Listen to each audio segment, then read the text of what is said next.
सनी नावाचं एक पेन मिळायचं, फ्लेअर नावाच्या कंपनीचं.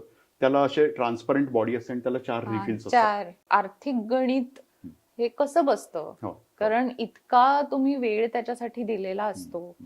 हा जर का पॅटर्न आपण पाहिला इकडचा, तर एक प्रकारचा टेक्स्चर त्याच्याने निर्माण झालेला आहे. मला असं वाटतं वयाची मर्यादा खरंच असते का, की तुम्हाला कधी सापडलं हे? जिथे रेघोट्या मारायला मुलं शिकतात, त्या रेघोट्यांना त्यांना कौतुक होतंय का शिव्या मिळतात किंवा मार बसतो, त्याच्यावरती ते पुढची दिशा ठरवतात. पण आता या झाल्या वेगवेगळ्या शैली, ते स्वतःचं मीडियम कसं ओळखायचं? हा जो फरक आहे, या फरकांवरून कुठलं मीडियम तुम्हाला कसा रिस्पॉन्स देणार आहे. एक वेगळ्या माणसाचं चित्र एका जुन्या फोटोमध्ये हो, हो, घालून ते अगदी, क्रॉप करून तेच ओरिजिनल चित्र आहे Correct. असं भासवणारी चित्र तयार करतात. खरंय. एक अशी वेळ होती की जिथे मला हे कळलं की माझा श्वासोश्वास सुद्धा त्या लाईनचा थिकनेस कमी जास्ती व्हायला लागला. आणि कुठलीही स्टेप मिस करून चालत नाही. एक्झॅक्टली. सग- शॉर्टकट हा. कुठेही नाही. निर्मितीची रेंज खूप मोठी आहे.